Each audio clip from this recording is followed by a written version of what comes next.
up, y'all? Happy Tuesday and welcome to the Motor Stardom Show at 7 o'clock Eastern. You know what that means. Tonight's going to look a little bit different. It was a long weekend at Charlotte. A lot of stuff to talk about. Obviously, the Roval race elimination. You have the Denny Hamlin, Ross Chastain extravaganza. We're going to get a lot to that next week. It's going to be a big show next week. For this week, it's going to be a best of episode. I can't wait to look back on all the guests we've had on this year, all the great times, memories, interviews, segments. That's what this show is going to be dedicated to. So stick along for the ride. If you've missed some episodes this year, this will be a good opportunity to see some stuff you might have missed.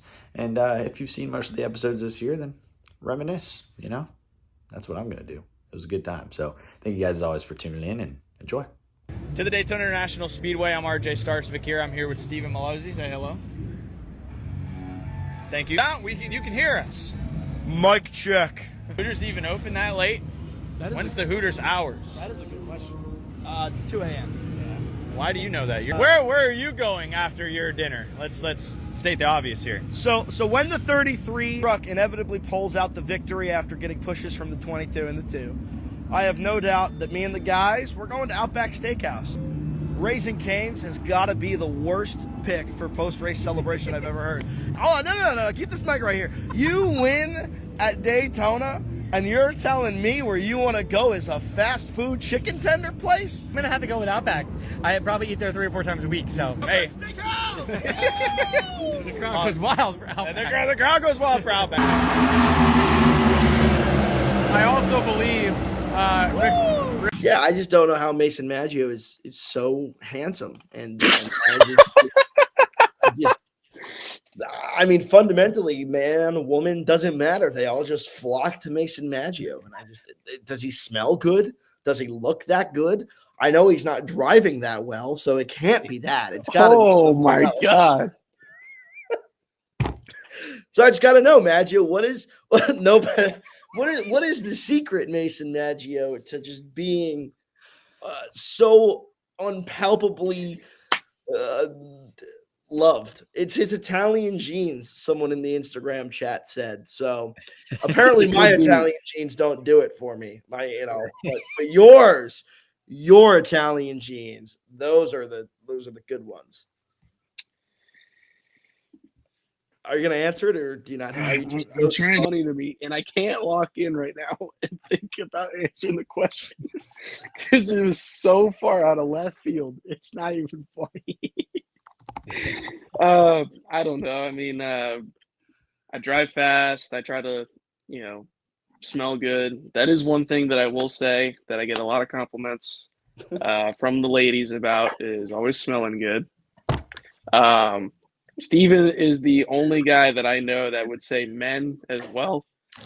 So I'm going to leave that alone.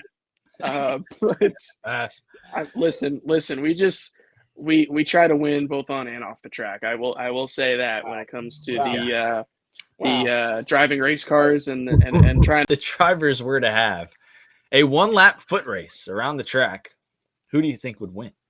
Wow, that's a good question. All 3 series? Or just all 3 series, all of NASCAR. Let's make this industry wide. Not Malaz. That's all I know. Next question. Whoa! I was an all-state track athlete. In 8th grade, I ran a 4.54 mile. Yeah, I'm fat now. I couldn't do it. Yeah, I think Ross would be pretty good. He's a pretty active dude. Jimmy Johnson, very active with his health and fitness. So I think Jimmy Johnson. Well, if we're going off of everybody, I think Jimmy Johnson's got a pretty well off chance right there. Give me Connor Zilic on a 1-lap foot race that has a couple of left and right turns. Wouldn't be a bad pick.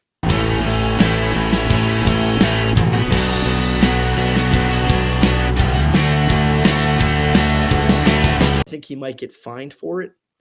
I definitely don't think he'll get suspended, because at the end of the day, outcome is also determinative of whether or not you see consequence. And here, no, it's kind of like a no harm, no foul sort of thing. But I think if they had been going any faster, you probably see a different result. Or if he does it in a way that absolutely wrecks Ty Dillon or causes damage to more cars, you probably see it. But I could be wrong on that one. Maybe they're looking to establish a new set of precedents that That's just they're like, hey, it doesn't matter where you do it or how you do it. If you right rear somebody, you're getting a penalty. Like this. And I know RJ said that, oh, dude, we got to get Tommy Joe on the show for sure. And I knew when he brought that idea up, I was like, that is perfect for a full circle moment like that. So that's really cool. Well, something I think might be interesting to start off on, make it easy here, because I don't actually think I know this story. How did you meet RJ?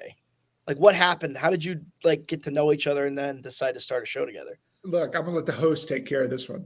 Yeah. So, I did an interview. This was back when I was kind of breaking onto the scene in COVID time, because like I tell everybody, this put me on an even playing field with all the reporters, because now, while they had more connections than me, everything was virtual. So here I was logging on to all the Zooms, interviews, and things like that. And, I did a charity shootout race on iRacing. And then I started to get into the world of interviews. And so I had some people on. My first interview, like I mentioned last week, was with Josh Riome. That was nice. I interviewed Tommy Joe Martins a little bit after. I had Jesse Little, Brendan Poole, shout out him, Alpha Prime Racing driver. Those are my first probably 4 interviews I ever did. Jeremy Clemens as well. And I got to a point where I was like, hey, podcasts were relatively new. They weren't totally popping to shows. And I think we compiled 50 or so episodes, I think, together, 50 or 60. Really? I believe, looking back at it. It's like a lot now. Yeah, I know. The time flew by. But, I mean, looking back at some of the favorite guests that me personally, I mean, having Kyle Petty on was cool. I think I was able to do that for like episode 44 or something, a little, somehow made that work. We had Alan Bestwick. I was just about to say Alan Bestwick. That was Alan Bestwick was my favorite one. I'm trying to pull up. You guys all have that to look forward to. There we go. Great. Wow. You see a throwback. I saw I'll be honest. That is significantly more damning to RJ than it is to me. This was when I had hair. So my hair. So now, congratulations, man. You just won that stage. You get the playoff point. Really excited for you. Now you're blocked on pit road, bro. Sorry, hate to break it to you. I'm coming right around you. And so I did a bad job on pit road, getting into my box. I blocked the crap out of them. Now they got to back up. They wound up losing 8 spots on pit road. Do I feel bad about it right now? Absolutely not. Don't feel bad at all. AJ, I hope you see this. Don't feel bad at all. Chris Rice came over into our pit box, threw the food off of our table, insulted half our crew, basically said, get that shit box out of the way. So stand-up guy, really love that about Chris Rice. I'm sure he's really changed a lot in the last few years. He definitely hasn't. Ultimately, so that all happened because of this. And then ultimately, sad to say, we got spun out on the next restart. That's really interesting perspective. Great answer. Really appreciated that. RJ, what do you got? Well, hang on, because I want to say this. RJ, look, I've cut off RJ a lot in my life. Yeah. 9 races into my career, I feel like I have. Thank you very much for. I don't know if you can tell. I think you can. I am fired up. I am something fierce in here, and I said some words that I don't even know if I could repeat. And it's not even 9 races in, though. I feel like I've earned a little bit more respect, a little bit more. If I wrecked once, I might be okay, but if I wreck consistently, they might say stay in trucks for a while, or it is definitely an interesting goalpost that I think about every time I get behind the wheel, which is if I do something stupid, what happens to me? And if I just stay consistent, even if it's a little bit slower and I don't do anything stupid, I will continue to progress up the ladder until a point where you have to say F it and try and go fast to win a race or two. So Carl Long, who asked me to drive his race car at the Charlotte Coke 600. I was obviously flattered by this. I think it was really more of a statement about how Carl couldn't get anybody to drive his car. No offense, but nobody wanted to drive the 66, right? So you're well, I'm going to go out here and run last. Nobody's really trying to sign up for that. And at the same time, for me, I was well, I've never gotten to race in the Cup Series. It would be cool to be able to do this, one time before I, kind of fully retire, right? It was kind of a bucket list thing for me, right? So kind of went through the process of that and what it would look like, and try to raise a little bit of sponsorship for maybe what would be a little bit of a limited, schedule in the Cup Series. I had a lot of people that supported me over the years that really were into the idea. So I think I was able to raise a little bit of money for it, but ultimately I wasn't able to be approved. And the reason why was they told me that I didn't have enough success at the lower levels. With only one, again, the thing that really was told to me was that I only had one top 10 and 150 something starts, and that just ultimately wasn't a Cup resume. And, part of me is obviously a little put off by that because I've driven for a lot of small teams, just like what you guys have. And I also understand they want to have people at the Cup level that are successful and have won races and won championships and are up there doing that stuff. And I get it. And yet it feels like we're kind of eliminating a whole lot of people that never really got those opportunities to begin with. Like Ross Chastain didn't win a race before he raced at the Cup level. He drove for Premium Motorsports. He drove in the back of the field. Matt Benedetto didn't win a race before he drove for BK Racing. Like Alex Bowman didn't win a race at the Cup level before he drove for BK Racing. And so there's a lot of guys that get an opportunity to race at the Cup level at the back part of that field. We've seen Josh Bilicki lead laps in an Xfinity car, and he rode around for Rick Ware Racing for a long period of time, right? So this idea that to be Cup approved, you have to be this quality of person. Well, yeah, but there's also not that many quality of cars. No offense. Even some tips, about Las Vegas. Is there anything? There's plenty of tips Mason can give me. God dang it, Steven, why? Yeah. Right now about we're talking about sponsorship deals. We can talk about this one that just came in officially. Progressive has signed on with Joe Gibbs Racing and Denny Hamlin to be a primary sponsor for 18 races this year. Whoa! Big deal. Number. Big deal. For Joe Gibbs Racing and Denny Hamlin. We're talking about how expensive these deals are. Don't even want to know how expensive this one is. But for a guy that loses FedEx, we've been wondering what big company is going to come on board with Denny Hamlin. We know he has these other side companies. Nobody was really going to step up and be that big primary for Denny Hamlin. It obviously speaks volumes that there were 18 races available for Denny Hamlin to sponsor this year as we're in March. It'd be great too. That's the Oh, crazy yeah. part. It's going to be like 60s and 70s. Whoa! Look at who it is. Do I need to? This guy. Is that better? I'm going to give you the opposite. You look like you've lost some weight. Yeah, man. That's why I get it. Dude, you got to be, I didn't realize I was fat till someone pointed it out. And I was like, damn, I am fat, So just give me the same love, man. Well, welcome CJ McLaughlin to the show. I know we've talked. I cut out Oreos this year. No Oreos for 2025. And I've stayed, dude. We've made it 3 months. That's a big cut right there. I had Oreos a few days ago. Not proud. Yeah. You can't just have one, right, RJ? You got to have fucking how many do you have? I had 3. The new Post Malone Oreos, dude. I had to try them. I mean, I can't believe you stopped at just 3, man. That's wild. Yeah. Everybody loves Posty. Come on now. RJ's like a twig, so for him 3 is a lot. We don't know that. We don't know that.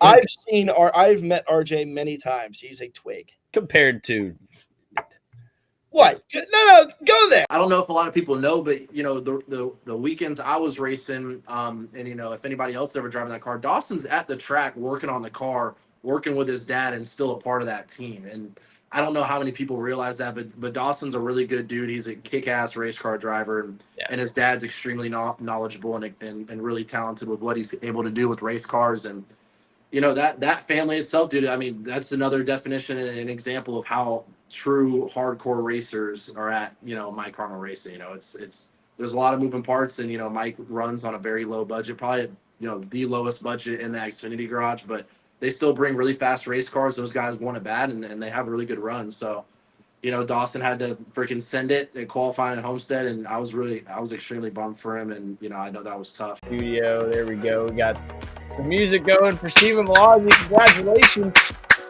Welcome to the show. We made history. First NASCAR Craftsman Truck Series driver since his own team owner, Josh Riome, in 2020. Wow. To have back-to-back last place. Yeah. And it's part of a much wider problem. I mean, look at this, right? He is a car length and a half, maybe 2 behind when he does this. Not even close. Not even close. And we've heard of wrecking a guy, we've heard of a bump and run, and it's different when you're on someone's bumper and you're racing hard for the win, as opposed to causing everybody a freaking headache like Sammy Smith just did, right? Yeah. And it all starts with when we're coming up in the younger series. Nobody's taught respect. Everyone looks at this race as their opportunity race. You avoid the attrition, you avoid the chaos, and you could leave there with a good day. And the problem is for a lot of these guys, they go into this trying to go all out, trying to know. They go in there knowing, oh, if I just move this guy, that's a spot. Or if I move this guy and get up here, that's a top 20 or a top 15 or a top 10.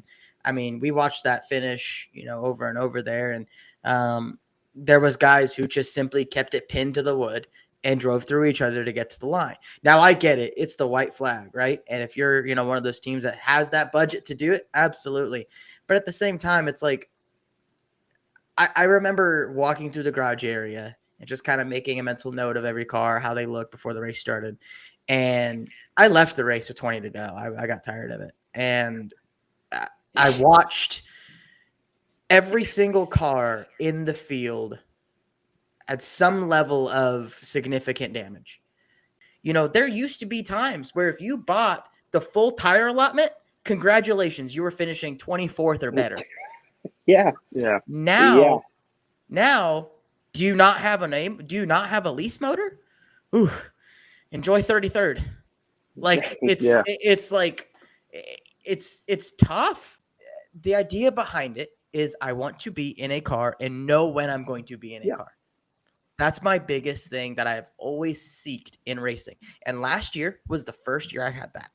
And this year is the second year in a row that I've had that. Now, we're entering this season as a majority time effort. We're not full time yet working on that. But at the same time, I know, all right, I'm running these, this bunch of races here, right? I'm running, from race this to race that. And these are the races that I'm doing. Yeah.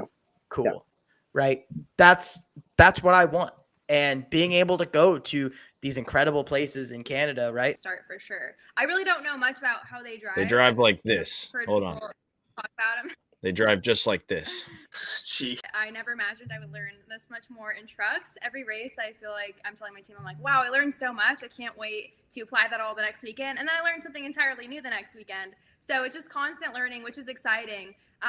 But I'm excited to also have the learning curve become a little less steep, hopefully as the season goes on. But yeah, it's been fun so far.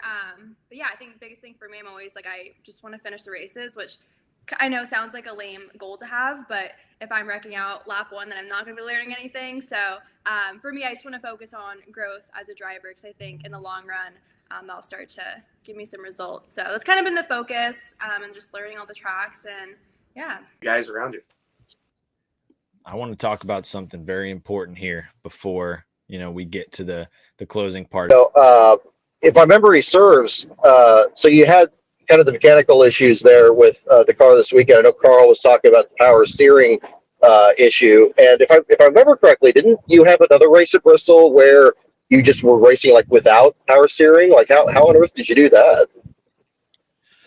Yeah, unfortunately, the Bristol night race last year, I think like lap 6 or 7, like really early in the race, I kind of lost power steering. It was like intermittent. And at the time, I didn't really know what was happening because I'd have power steering to a certain degree.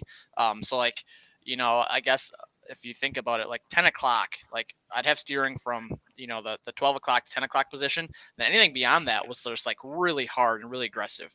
Mm-hmm. And it sounds silly, but like the pace picked up at night. We practiced during the day.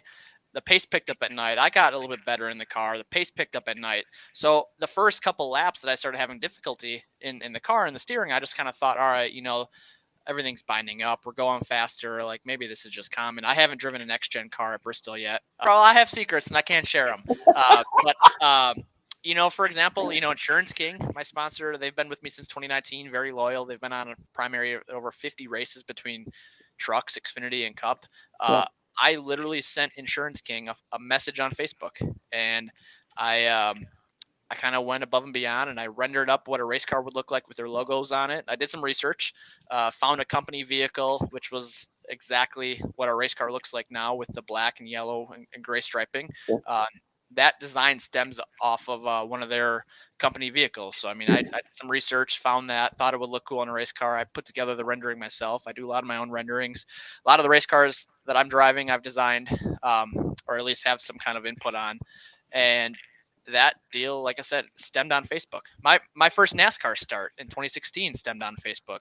You know, it just. And then on top of this, just like you said, the commercials part, the people presenting our Cup Series don't take it seriously. I mean, how in the world? I'm sitting right here watching this damn race with 10 laps to go. Side by side commercials. Like, are you kidding me? Like, especially after a race that's had nothing. This is your part to have something, to give us something, give the viewers something, set up a finish after really we've watched nothing. Like, nothing leading up to this has mattered. Here we go, 10 to go, Talladega. That's the most important part. And we're watching side by side commercials of NASCAR, right? We're watching NASCAR commercials during a Talladega race. I don't think that's happened. We got to what, 5 to go? I think they came back 5 to go. I'm pretty sure that was the call. We came out of side by side, and Mike Joyce said 5 to go here at Talladega. Like, are you kidding me? Slit that you put the hot dog into. It's not like you're putting a second down, because for me, I can't eat a hot dog like that. It's gonna fall apart. The hot dog, I'm holding like this. You know, it's a slit in the bread. You're sliding it, you know, and so that is a hot dog. A sandwich is to bread with bread on top. Yeah, it wasn't the greatest explanation, but you know. Anyways, you know what I'm saying? No, I don't. You sound no. It's been cool. Obviously, I wish this past weekend went a lot better than it did, but you live and you learn. That's all you can take from it. So we'll move on. Got another one this weekend. I'm really glad I have back-to-back weekends to get over that hump, because I'm gonna forget about it pretty quick, hopefully, and can set my eyes forward on something new. So, but yeah, the past few months have been the coolest months of my life, preparing to, go race a truck and meeting all these people and getting help from a ton of really cool people, and really learning a ton and making mistakes and learning from them. And that's what it's all about. So, yeah, still got to clean those up if I want to be able to keep doing this, but we'll be all right. It's a good place for me this weekend, so we'll learn from it and be better. I've heard this question for a long time, and I don't know if I've ever really given an answer for it or even thought of a solid answer for it. I'm gonna say no, and I'm not, and it's not a taco either. I think smart man. I think it's just a hot dog. Yeah, a hot dog's a hot dog. It's not a sandwich. It's not a taco. It's nothing. It's just a hot dog. Yeah, I think it's its own category, and believe it or not, I've never been asked that question, or I've never seen a question like that. So I mean, the hot dog's a hot dog. You live under a rock? Yeah, I've seen this Clearly. question. Damn, yeah. No, I legitimately have never heard this question before. Why you gotta call me out like that, Luke? Damn. That's kind of wild, I feel like. No, it's a hot dog. Like, imagine you walked into somebody's house. Imagine you started dating a girl, okay? And you sit down at the kitchen counter, and she's like, hey, do you want a sandwich? And she brings you a friggin' hot dog. Yeah. I'm not going on a second date. That's the best way to put it. If someone says, do you want a sandwich, and they bring you a hot dog, you're going to be confused. That's been the best thing recently, or this season, with my team, is that we just fit in super well together. I spend like whole days at the shop, like 2 to 3 times a week. I don't even need to be there. I don't work on the car. I'm just there with my guys because I just enjoy being there with them. So I feel like that's been really helpful. Just having a great group of guys around me. And I kind of changed how I prepare for races. Right. I think I had a tough few years in trucks, and it kind of got to a point where it didn't seem like anything I was doing was working, and it was kind of tough because like I would work my butt off, but the truck just didn't fit my driving style. And it's tough, but that's what it was. And I think the Xfinity cars fit my driving style a lot better. And I think my team right now is learning a lot on how to, work on the car to make it drive how I want it to. Play it again with the commentary. All right. Yeah. All right, guys, one lap to go, presented by Credit One Bank. I don't know if they're still the sponsor or not. Lane Riggs drives it in. Is going to slide it up almost into Corey Heim. They make contact and around goes Corey Heim. His teammate now is going to get sent to the lead based on a move put on by Lane Riggs. He's got one more shot down here in 4. Almost gets there, but he doesn't. It's Chandler Smith, the fan favorite, is able to win this race here at North Wilkesboro. Fox could pay you so much less than Hell of a lacrosse player too, by the way. Let's not forget about that. We got a D1 athlete here. We're ready to have this conversation then, because don't worry, I got. Oh my God! Graphics ready. That's gotta be like 2020 commitment post right there. Yeah, that was the commitment post, baby. Did you know pulled that this out. moment that you were going to be racing cars? What, 6 years later? Absolutely not. I was like a 400 iRacing rated driver. I was. Me too. I was nothing, man. That's really funny. What school is this? This is Queen's University of Charlotte, so it's right in Uptown Charlotte. And very much looking forward to the Motor Stardom at the Glen. I think it's fair to say, presented by Outback Steakhouse. Here, this right here. This is the Motor Stardom show. Next week, we talked about Nashville, 7 p.m. Tuesday, and potentially circle back to talk about Mason Maggio and the HUDs. Guys, thanks for watching. See you guys next week. So, I mean, like, obviously I've been in the sport a long time. If you make a mistake like that, you generally pick up the phone as quick as you can. And you know, especially if you feel bad about it. I mean, if you don't, you just roll on with it. And, no, I've not got a call from him. So, you know, I think I've talked to his owner.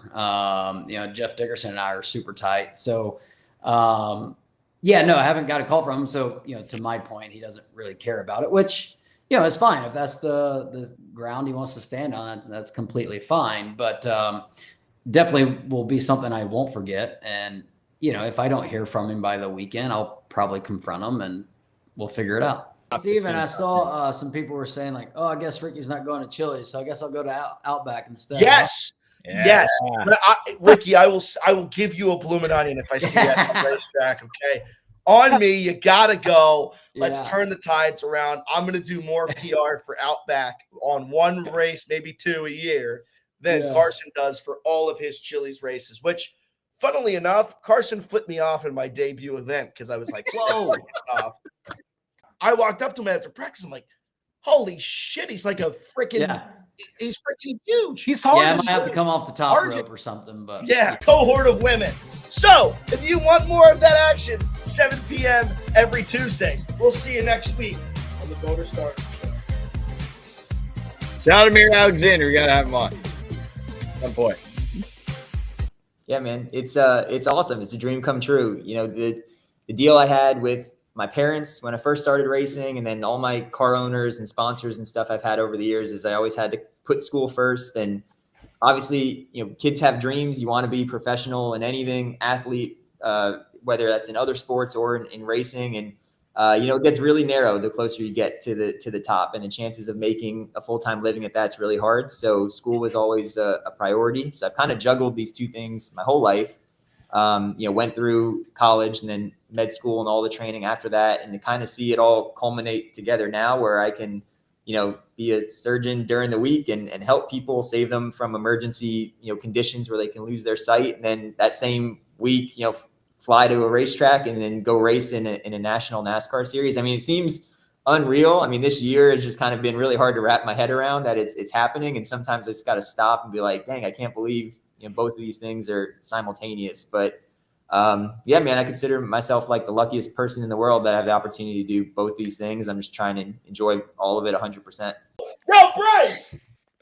Go Birds! Stay back! Go Birds! Did you get like any time on the track beforehand? Maybe F1, maybe F1 2021 or something. I don't know. Like that's it. It's not an iRacing. It's not necessarily Corsa.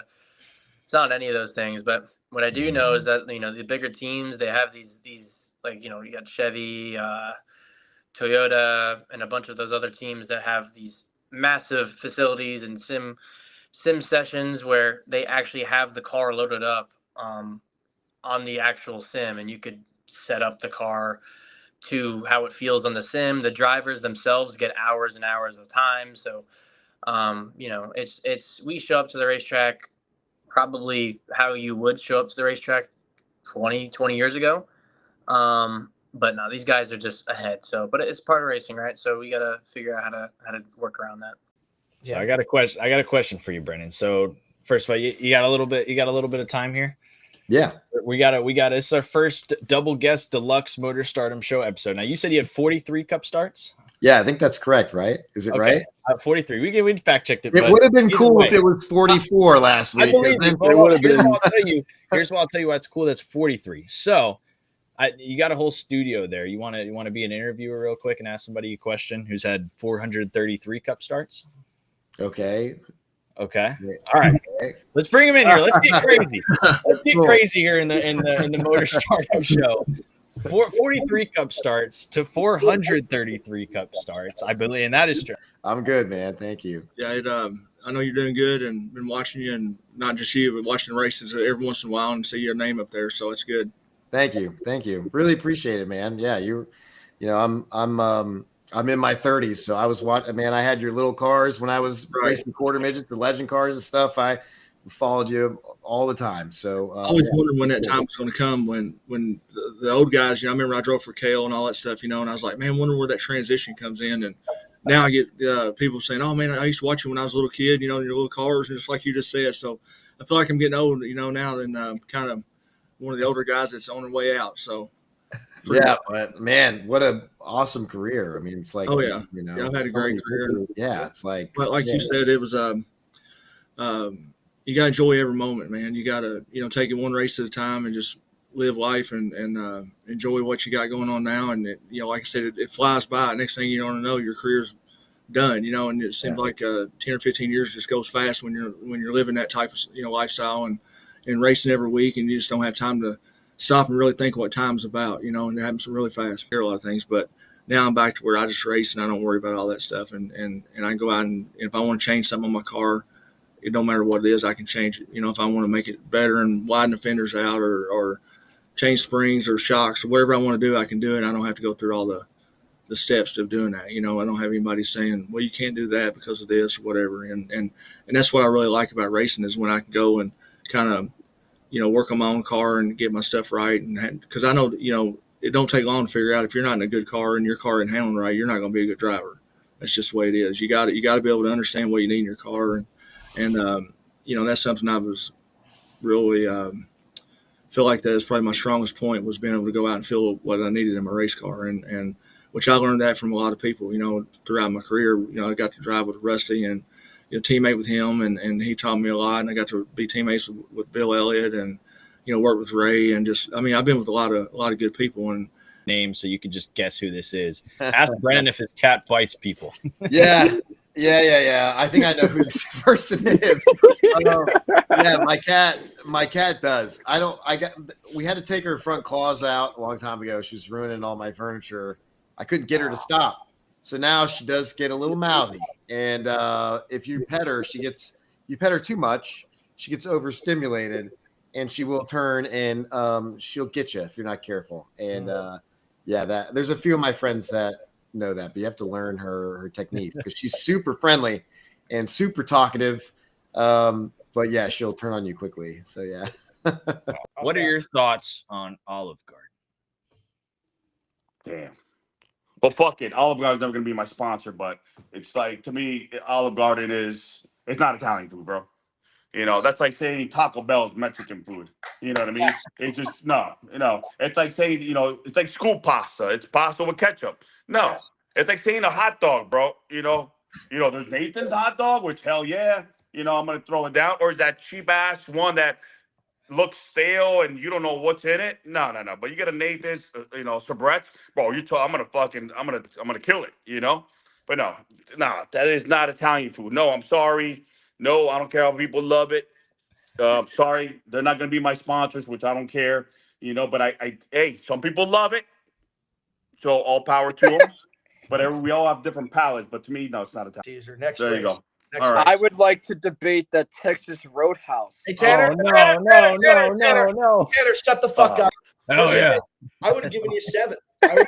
Why do we keep pulling up this picture? And if you give me some race fuel, CRTR_W says, how many coyotes could you take in a fight? I'm being honest. It's just before I grew up, bro. I grew up damn poor, bro. It's you gotta. I got to where I got where I'm at. Depends if I can. Do I have a stick? Do I have anything? If it's just bare hands, I don't know. We'll give you a shovel. You get a Oh shovel. shit! What shovel? Dog, 5, bro. 5? You can swing that shit around, like, you know what I mean?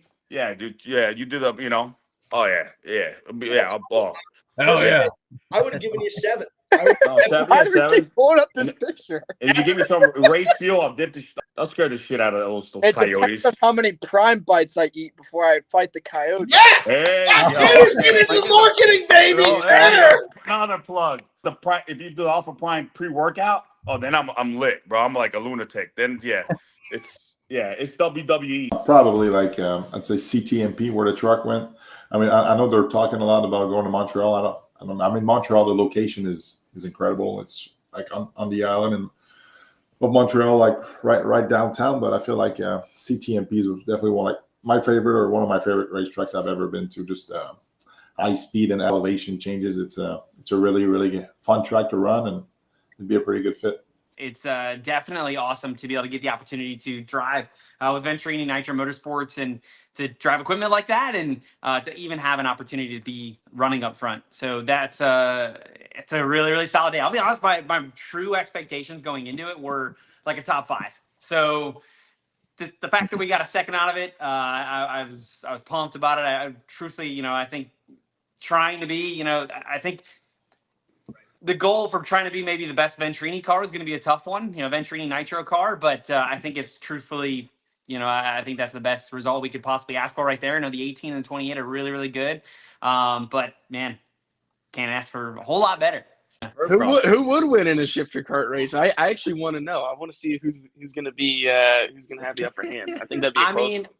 The racer inside me wants to say me, but I know he's got. I have a shifter car too, and we went to the track. He would take mine out, and then he finally got one. Obviously, he lives in Wisconsin, so we don't see each other too often anymore. But Blickey's actually one of my best friends. I've known him for over 10 years, and we traveled the country together. Actually, he and I were driving around the country to different driving experience events. We were doing everything under the sun we could to create opportunities. So he right there was right along with me, and I have logged thousands upon thousands of miles with that man. So, man, I want to say me. I know it would be him because he's got a bigger kart racing background. But anytime we go to the rental kart track, it's always a great battle. So, if we're talking rental karts, I might get him some time to time. But we're always pretty evenly matched. It's always a lot of fun. So I'll give it to him in the shifter car. I'll give it to him. Realistically, are we going to get rid of the win and in? I don't think so. But can you have them both? Can you have win and in, and then you go to the chase and you're like, okay, well, wins. Now it's points race to the end. Can you do them both? Yeah. I don't know. But I feel like if I had to pick a balance, I'm a 10 race chase guy. I like that chase to the end. That's what I grew up on personally. So seeing that battle and being able to have like a playoffs, but it's like a racing type of playoffs chase, that's what sat right with me. But and then it justifies the points. Yes. It gives you a reason to actually go points racing, and that literally every spot counts, not just winning. Obviously, winning the race is everything, but being a little bit more realistic of like, hey, let's fix this car because if we finish 37th and not 41st, that's a chunk of points. Austin, my question to you is, what's your favorite steakhouse chain? Steakhouse chain? Steakhouse chain. Oh boy.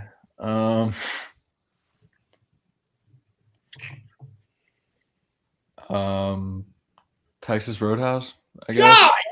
Yeah, I don't know. I just kind of exited the carousel, wide open, grab third gear, and then I see the 11 get hooked, knock the fence down, and then come back on the track. And then at that point, all I see is just dirt and smoke. So kind of blind. And then thankfully, Tanner Berryhill was spotting for me in that corner. So he kind of navigated me through just kind of where they're at. But yeah, I mean, I don't know. Once he got hooked right there, I checked up, and then I get hit from behind, I think from the 48.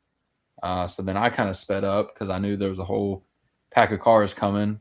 Yeah, I don't know. I mean, just try to get out of there as quick as possible. But yeah, it was pretty blind for sure. And talk about sort of the challenges you faced in doing that.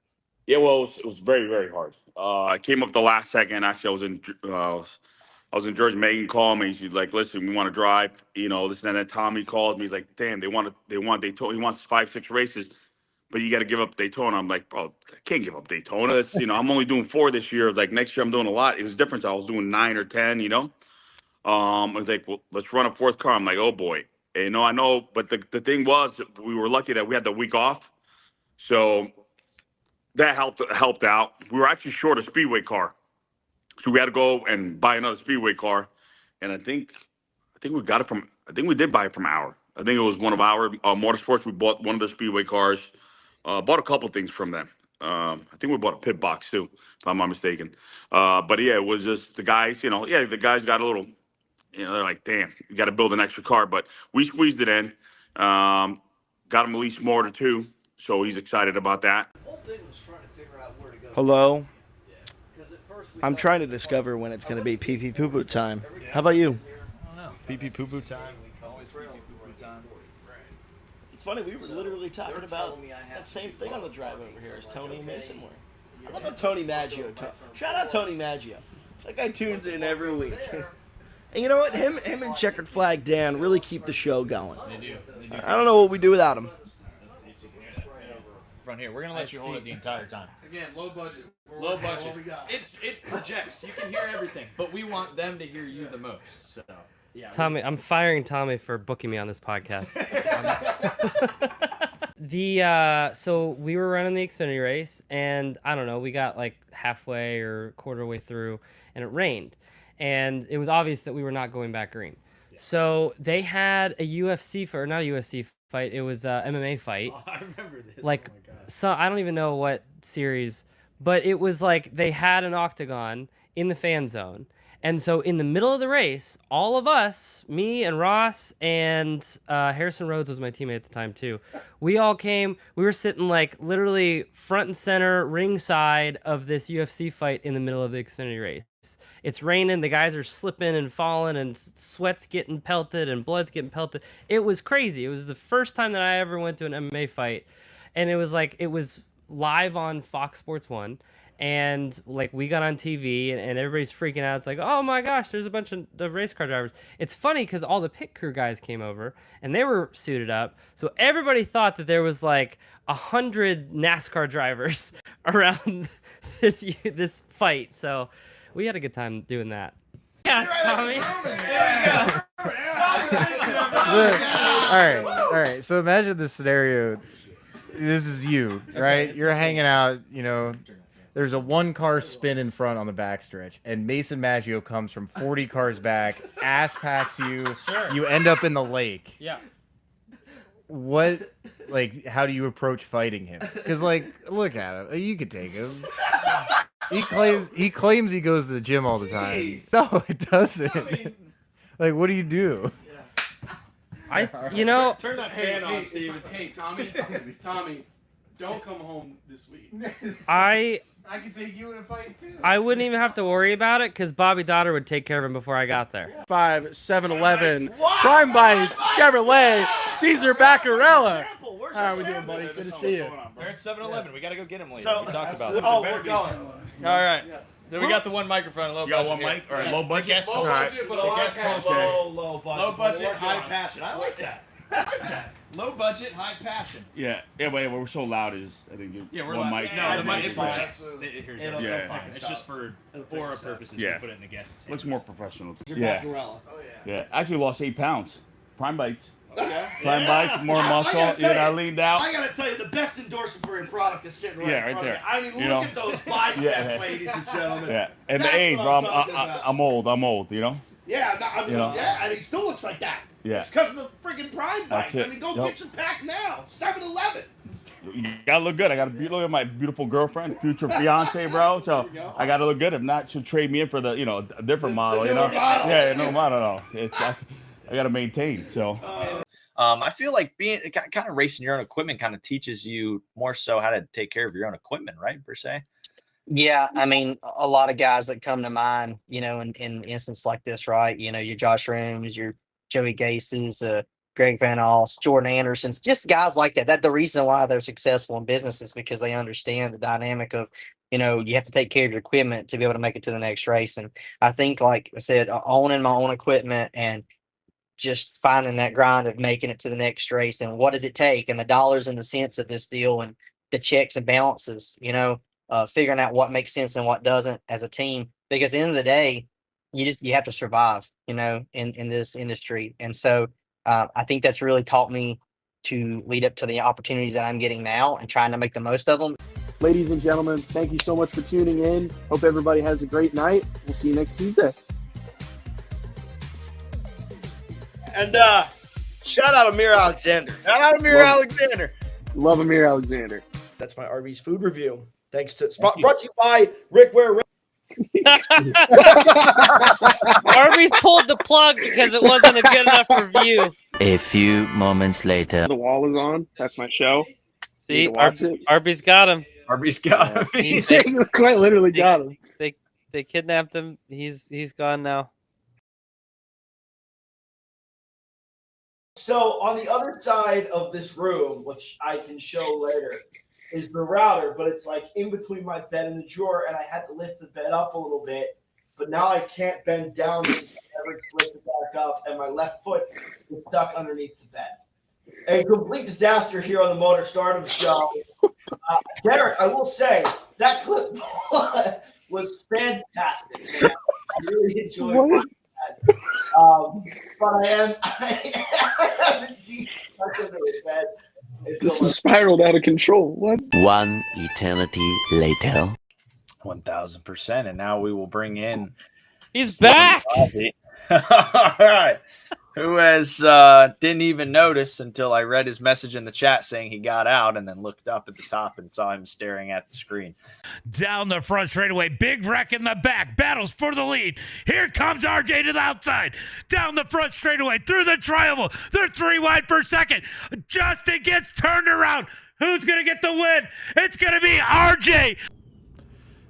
What is up, everybody? I hope you all enjoyed this special edition of a best of for the Motor Stardom show. It's been an awesome year, stretching all the way from February to right now to where we got 4 weeks left in the season. It's been an absolutely amazing time doing this show. All of you guys that have tuned in, thank you so much. And as I've said on the previous episodes the last few weeks, there's going to be some changes. It's going to look different the next 4 weeks. It's going to look a lot different next year, but it's all going to be for the better. It's going to be a fantastic show. I can't wait for you guys to see what we are able to bring you next year in 2026. Don't know exactly what it looks like, but there's some hints of what it could look like, and it's going to be exciting. So thank you guys, as always, for tuning into the Motor Stardom show every Tuesday night at 7 Eastern, just looking back on all the things that we were able to do, the guests we were able to have, and then obviously you guys being loyal viewers, whether you'd watched since the beginning or you've tuned in sometimes during the season or you've tuned in to, because of a specific guest. We hope you were able to enjoy and have a good time. So thank you to Mason Maggio, Stephen Malazzi, and everybody that came on the show all year long, made everything possible. And we still got 4 weeks left. Next week's episode is going to be fantastic. We got a stacked show. Can't wait to announce that. And then can't wait for 2026. But hope everybody enjoys the rest of the year. And as always, see you next Tuesday at 7 Eastern.